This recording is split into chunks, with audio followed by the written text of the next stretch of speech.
Well, if we have an iconic vehicle, it's Mustang. Any vehicle that's been around 50 years is a big deal, but especially one that's had the kind of passion around it that Mustang's had for 50 years. We're going to celebrate our history and our heritage by going back and doing something that we've done before, tying the old to the new. So what we're doing here is we're making history for the second time.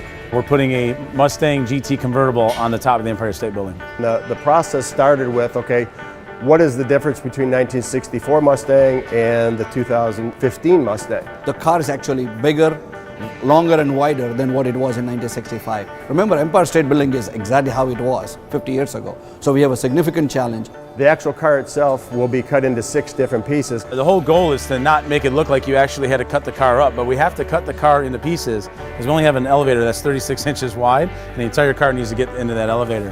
As we went and took measurements, we actually built a mock-up elevator here at the shop so we can do trial runs of all the product that has to go into the elevators to get up to the top floor. So when we arrive in New York, we won't have any issues with something not quite fitting. The car comes to us, gets completely stripped out, and it goes to our paint and body shop. We've got the body shop crew margining, sectioning, and flattening the car, providing a Global Show Auto paint job. And our metal fabrication team created a subframe that will actually bolt the body of the car and the suspension of the car together. It would be very tough to determine that this car was actually coming apart. When you look at it, it's going to look like a brand new Mustang up on the 86th floor as a complete car. Slowly but surely, we kind of just doing run-throughs, making sure everything fits properly, double-checking all our measurements, because bottom line is, if it doesn't work here, we're going to be in a lot of trouble in New York. One of the other challenges that I didn't mention is we're under a 5-hour window. Once the observation deck closes, basically we have from 2 a.m.